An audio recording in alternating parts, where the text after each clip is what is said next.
Hi everyone, thank you for watching video number 2. We really appreciate it.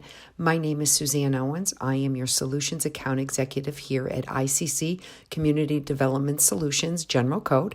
We are a member of the ICC family. In this video, we will have an overview of Municity 5 and some of the tools available to improve your code enforcement, inspection, permitting processes.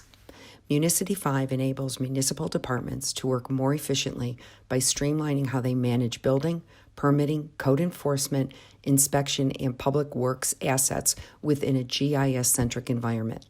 Municity's database continuously updates scheduling, property, and asset information so users are always working with the current version of a violation and work order, for example. Municity's cloud-based design lowers infrastructure costs and enhances mobility for unsurpassed convenience and productivity. Now I'd like to turn this over to my colleague, Maria Dalal, where she'll demonstrate some of these features. Thank you. Down to contacts. When I open that up, this is our contact Rolodex that's again brought over from all of your existing data. You can add contacts at any time, but we do encourage you to search first because chances are they're going to be in there from the initial data pool. But if you ever do need to add somebody, you can definitely do that by clicking this blue Create Contact button, and you get a little wizard where you can assign a specific contact type.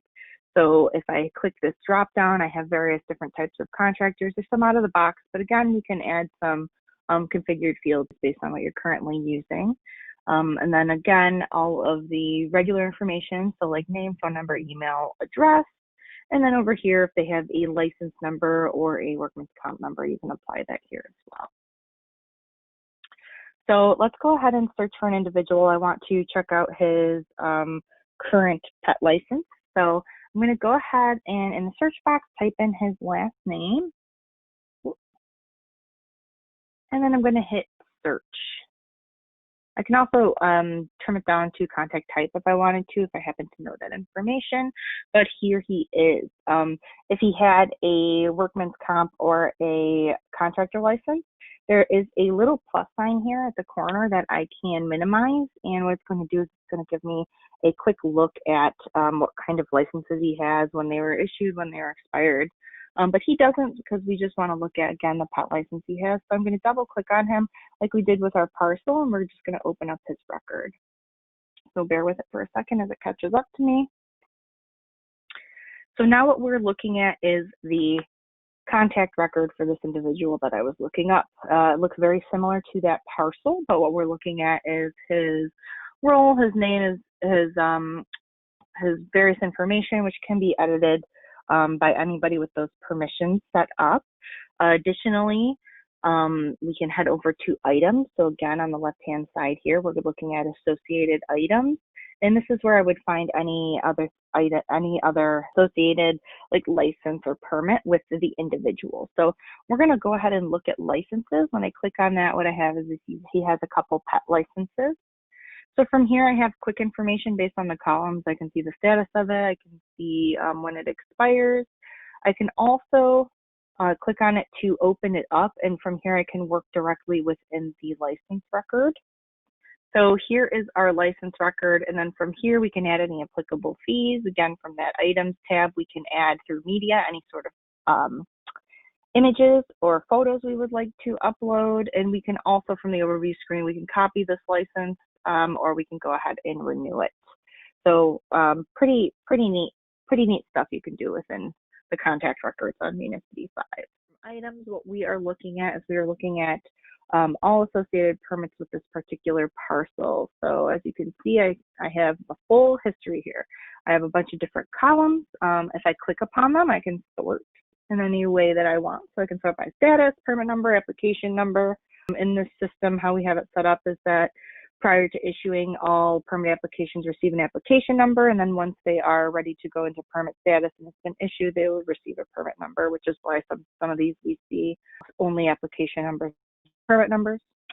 But what we're going to do today is we're going to go ahead and create a permit. So I'm going to click from here. You can adjust various things like status, but what we're going to focus on today is we're going to focus on all the different permit types. When I click on this drop down, it's going to show me a full menu of different permits. So These aren't necessarily out of the box. How this would work is we would gather from you at the beginning of the implementation, when we're gathering from you all the various users and all information with that, we're also giving you a big Excel book for each department who's going to be using it.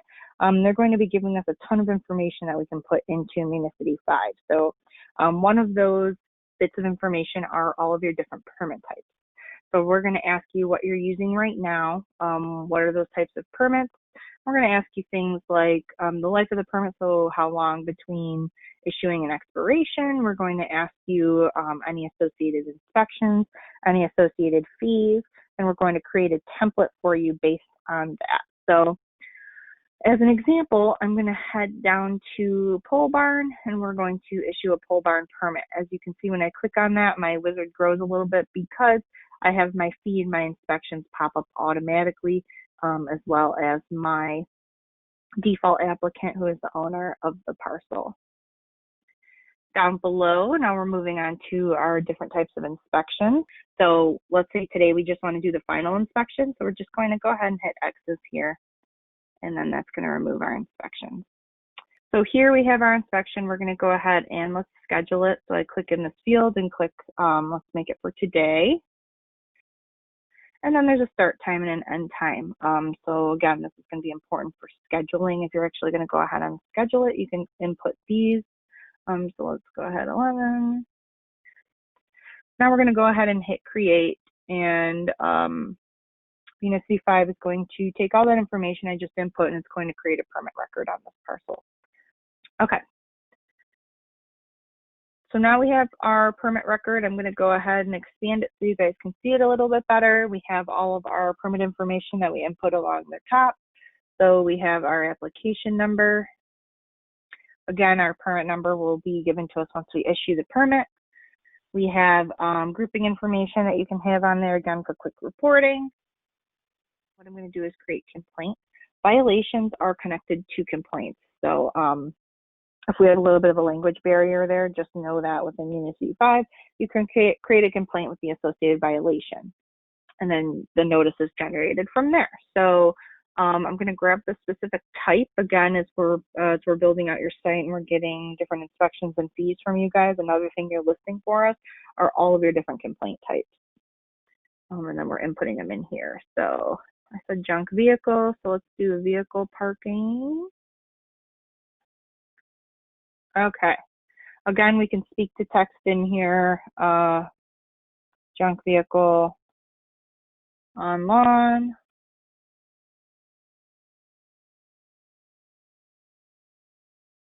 We can schedule a follow-up if we would like. So we can make it for, let's make it for mid-June maybe, however we want it to be, and we can adjust it at any time.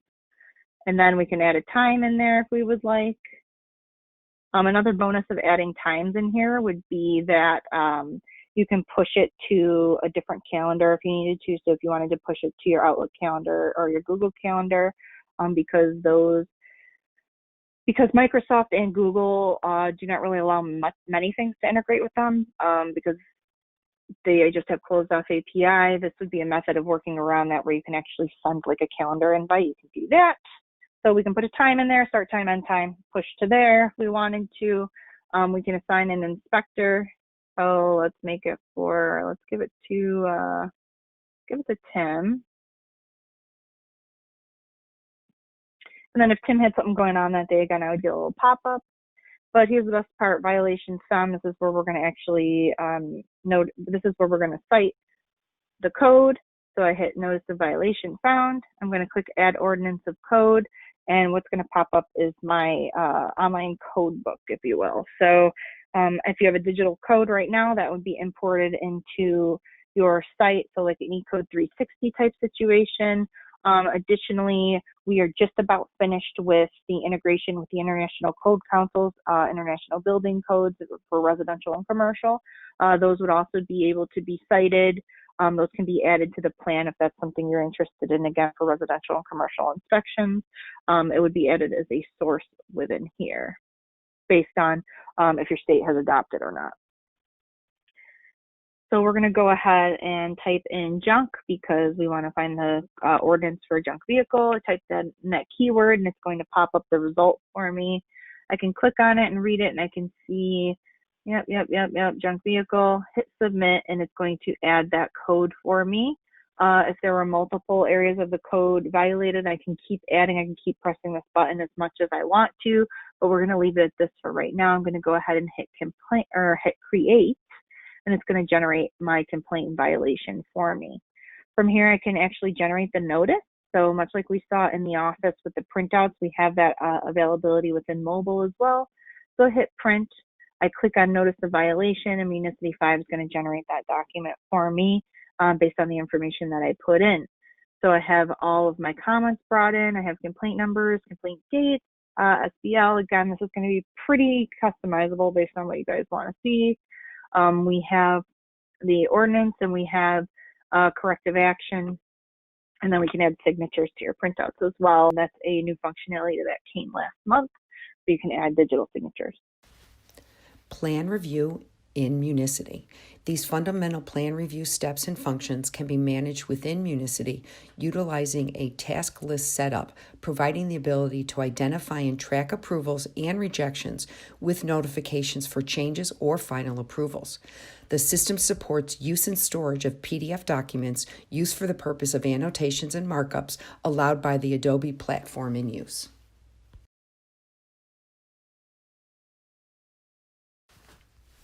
Plan review in Municity with Bluebeam. If a more robust markup capability is required, Municity integrates with Bluebeam so that some plan review requirements can be accomplished in Bluebeam, but all related documents end up stored as part of a parcel record within Municity.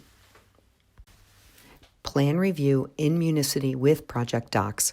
For large operations with more robust requirements, Municity is integrated with Evolve's Project Docs. Applications and related documents can be submitted to Municity, and then the entire plan review process can be managed in Project Docs, with the ability to return all data and final documents to Municity for issuing permits and project tracking, inspections, and many more. Municity Remote Video Inspection. By the end of June 2020, we are launching a remote video inspection component to Municity, where you'll be able to do scheduling, geotag locations, allow capture and upload of photos and videos.